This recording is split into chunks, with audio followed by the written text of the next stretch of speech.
We refer to the One Big Beautiful Bill Act in this episode. However, the act officially has no name. We use this title for ease of discussion surrounding the omnibus spending bill signed into law on July 4th, 2025.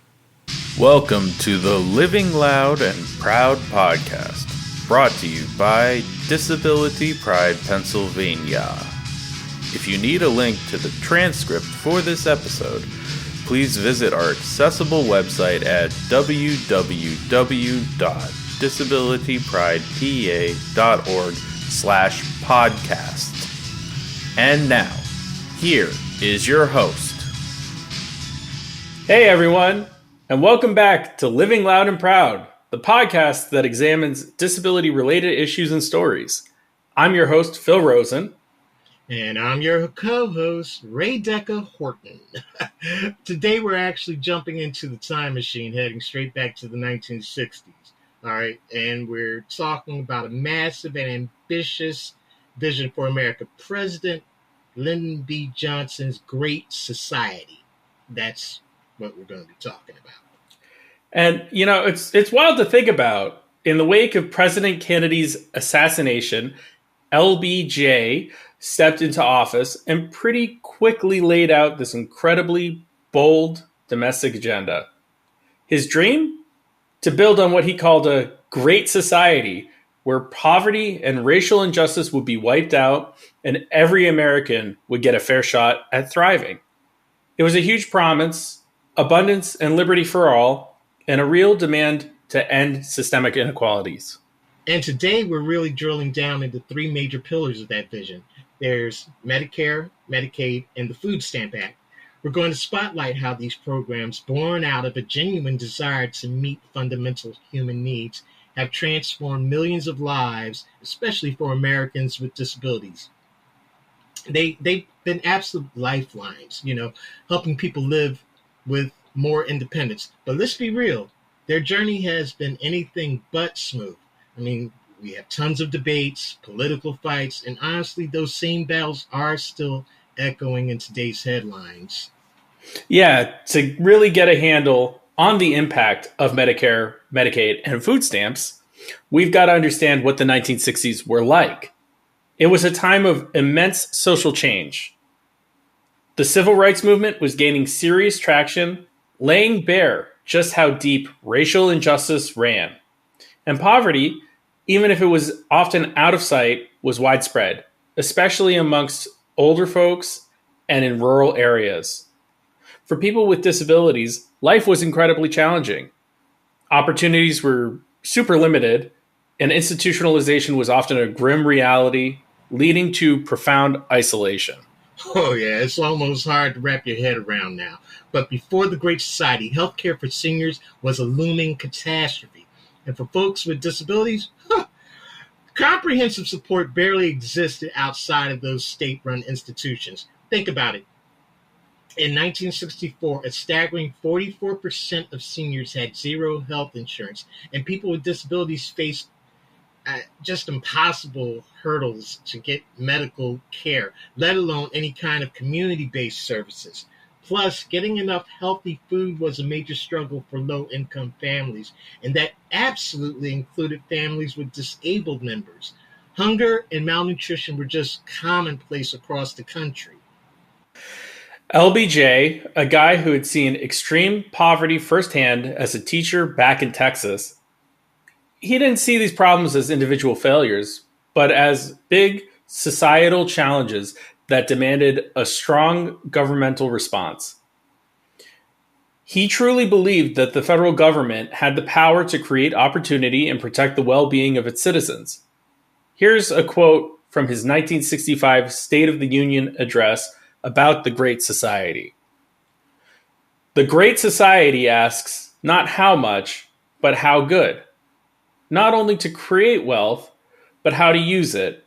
Not only how fast we are going, but where we are headed. It proposes as the first test for a nation the quality of its people. Let's kick things off with Medicare, okay?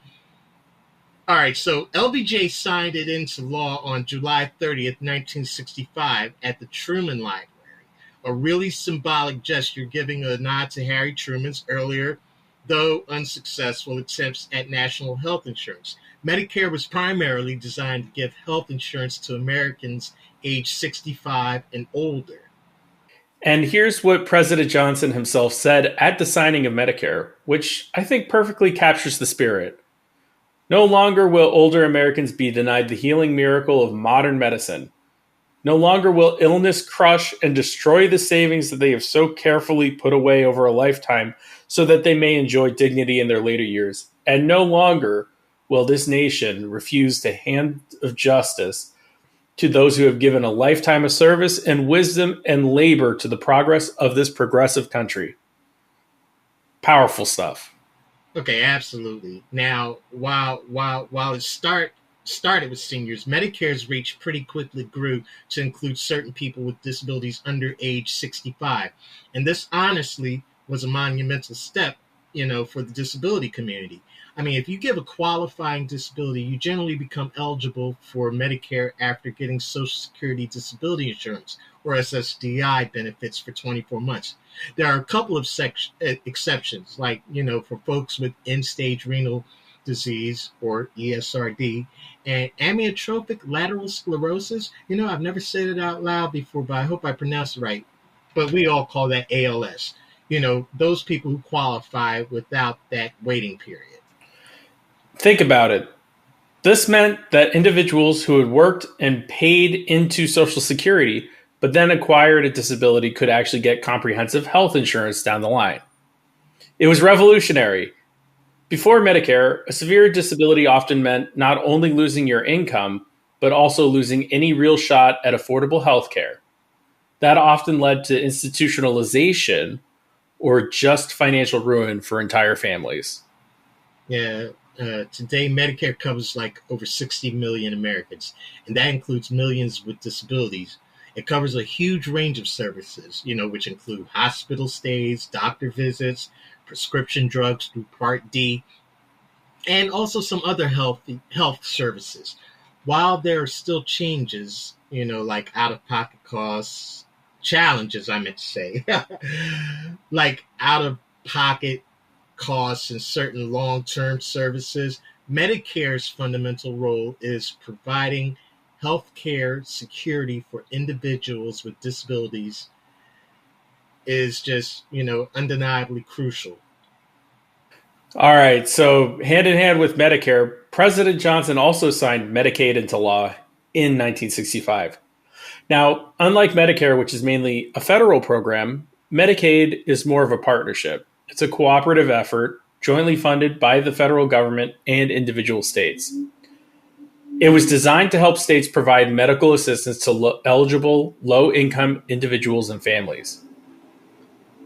Yeah, and it's also worth remembering LBJ's broader perspective on all these social programs, okay? In his famous War on Poverty declaration, he said, "Our aim is not only to relieve the symptoms of poverty, but to cure it, and above all, to prevent it." Medicaid definitely fits into that grand vision. Absolutely. So, unlike Medicare's focus on age and SSDI status, Medicaid's eligibility is mostly about income and specific categories of need. And guess what? That absolutely includes individuals with disabilities. This means that even if someone with a disability hasn't worked or doesn't qualify for SSDI, they can still get access to vital healthcare services through Medicaid if they meet the income and asset rules. Yeah, and here's the really critical part, especially for our listeners in the disability community. Medicaid is the primary payer for long-term services and supports, or LTSS. This is a massive range of services that are absolutely vital for people with significant disabilities to live in their own homes and communities instead of being stuck in institutions.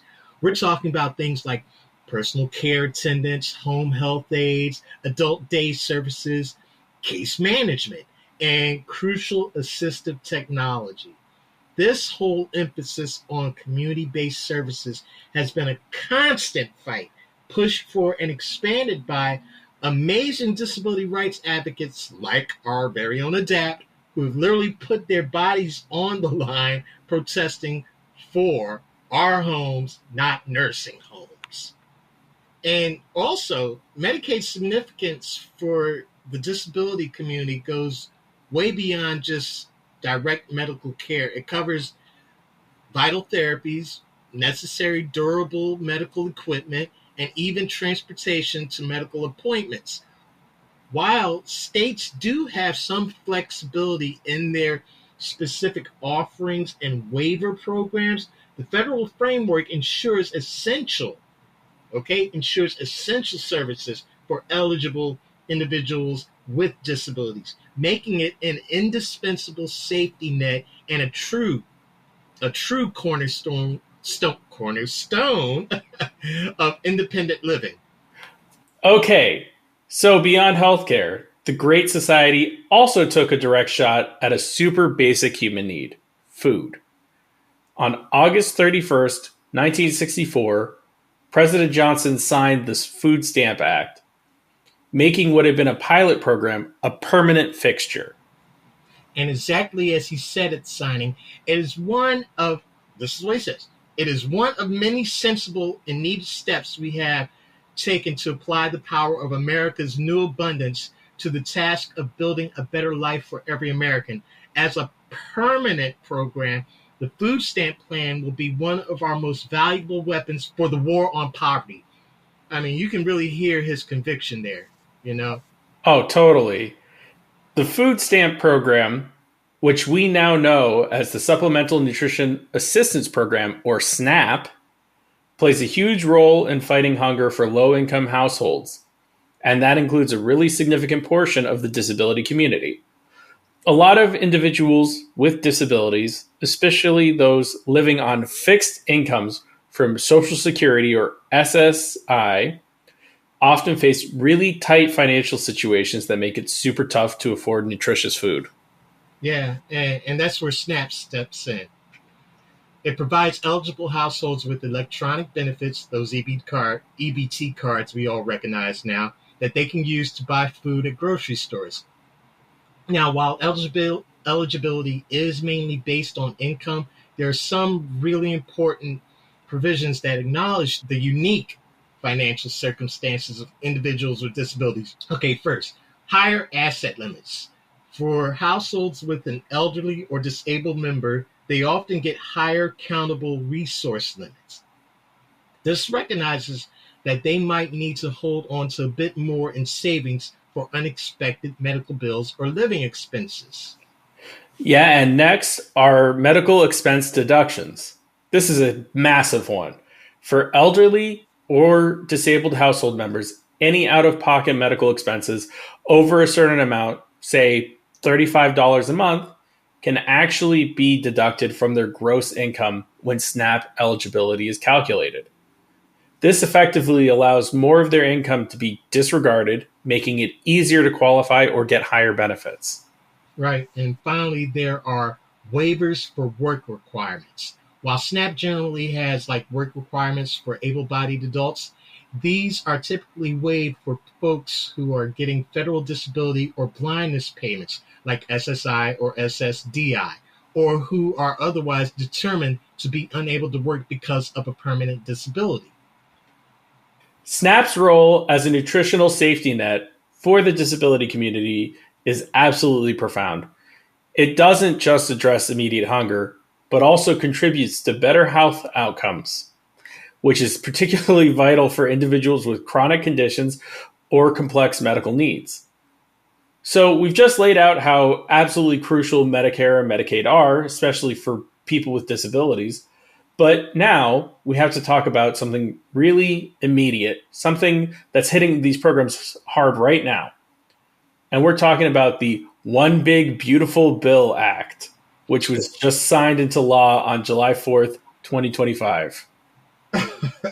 Okay, this bill, which is nearly 1,000 pages long, is unfortunately making massive changes to federal spending, essentially stripping health care and nutrition away from tens of millions of our most vulnerable neighbors. It slashes vital programs like Medicaid and Medicare and SNAP. The very programs we've been discussing, to pay for tax cuts that frankly disproportionately benefit the wealthiest Americans. It's a really chilling reversal of the Great Society's original intent. For Medicaid, this new law introduces some really serious hurdles. It's putting in place significant new paperwork requirements. The concern here is that many eligible people will actually lose their coverage simply because they miss a piece of mail, submit something late, or their state gets totally swamped by the new administrative burden.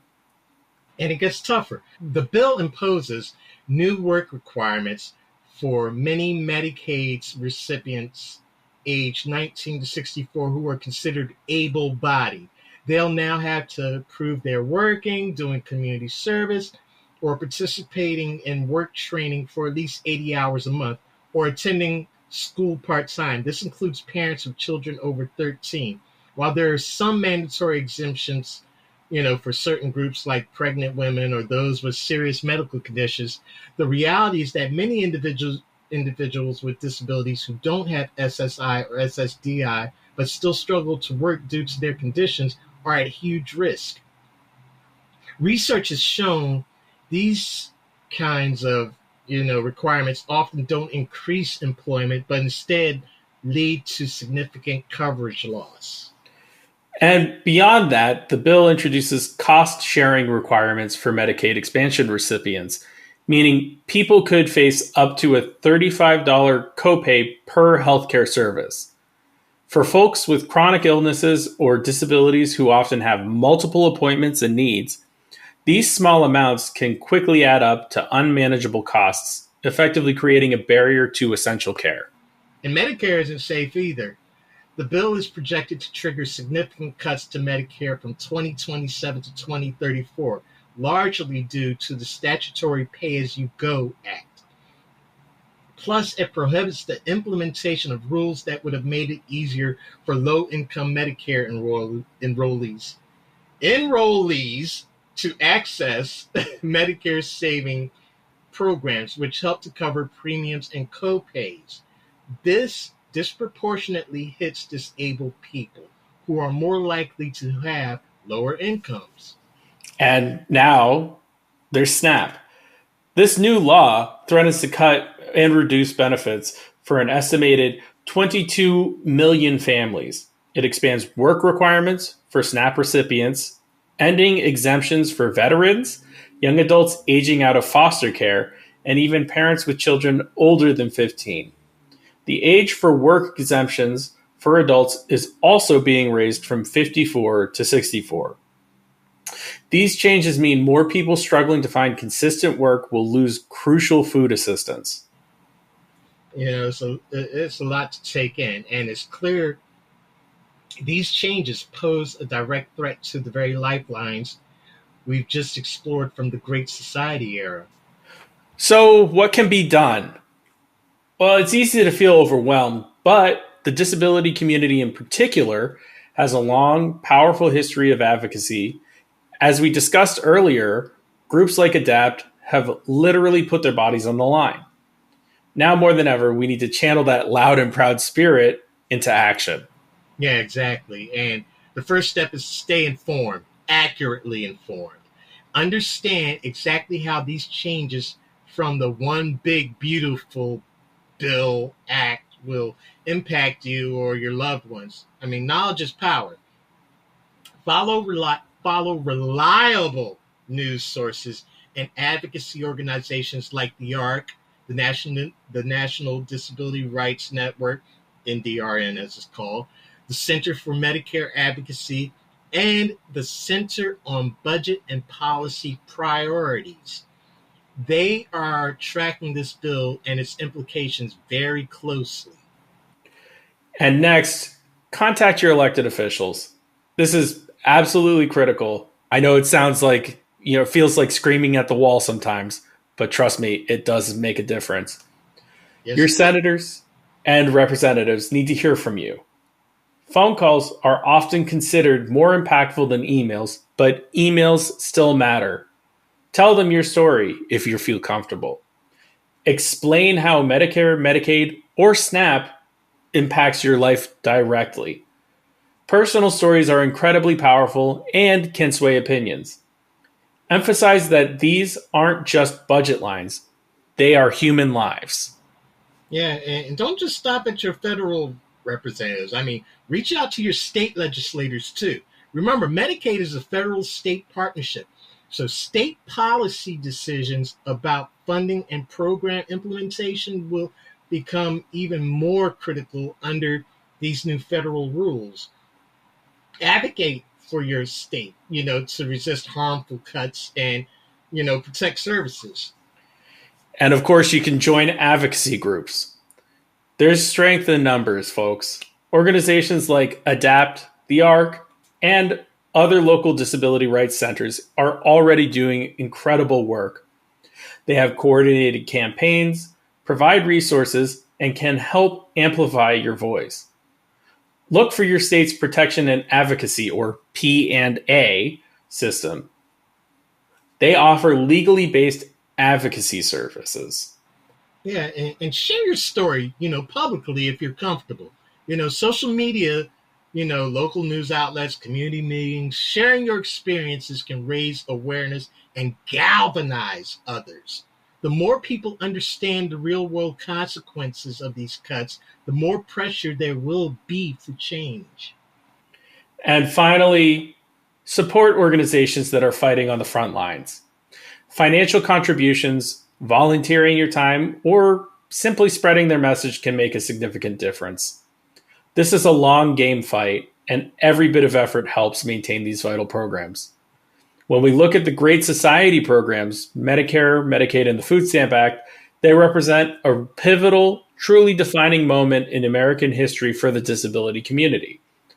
They dramatically expanded access to healthcare, long-term services, and nutritious food, fundamentally shifting how we approach disability from old ideas of institutionalization and charity to real support for independent living and dignity. Yeah, and as LBJ himself noted about progress and the challenges still ahead, he quote, I quote, "We have done much, but we have much more to do." Okay, now that's as true today as it was then. Yeah, the gains made for people with disabilities because of these programs are undeniable. They've fostered greater integration into society, significantly improved health and well-being, and really laid a crucial foundation for the modern disability rights movement. Yeah, but here's the kicker. Okay, the debates that started way back in the 1960s are still going on today, and they often have direct implications for people with disabilities. I mean, we constantly hear discussions about the affordability of Medicare, the sustainability of Medicaid, especially, its long-term care component, and proposals for cuts or stricter eligibility for SNAP. I mean, just look at the impact of the recent One Big Beautiful Bill Act with this proposed Medicaid cuts and potential work requirements. It really highlights how vulnerable these essential lifelines can be. And as we look at the current political landscape with these renewed calls for budget cuts and reforms, it's so important to remember the original intent of these programs to ensure that every American has access to basic necessities, healthcare and food, and the opportunity to live a dignified life. The war on poverty, as it's called, might not have ended poverty entirely, but it certainly equipped millions with disabilities with the tools to fight it and live loud and proud in their communities. Yeah, the legacy of the Great Society isn't just about the laws it passed. It's about the enduring spirit of possibility it ignited for disability inclusion. I mean, it really does remind us that the government can be a powerful force for good, tackling big societal challenges and genuinely improving the quality of life for all of its citizens. Medicare, Medicaid, and SNAP are more than just programs, they're lifelines. They empower millions of disabled Americans to live independently, manage their health, and access nutritious food. They are true testaments to the idea that a society that truly cares for its most vulnerable is a stronger, more just society. So as we continue to navigate the complexities of our present, let's draw inspiration from the vision of the Great Society and keep living loud and proud, always advocating for the programs that uplift us all. All right. So thank you for joining us all on Living Loud and Proud. We'll be back next time with another deep dive into the policies that shape our world. Please visit our accessible website at www.disabilitypridepa.org. You can find us on social media at Disability Pride PA on Facebook, Instagram, and TikTok.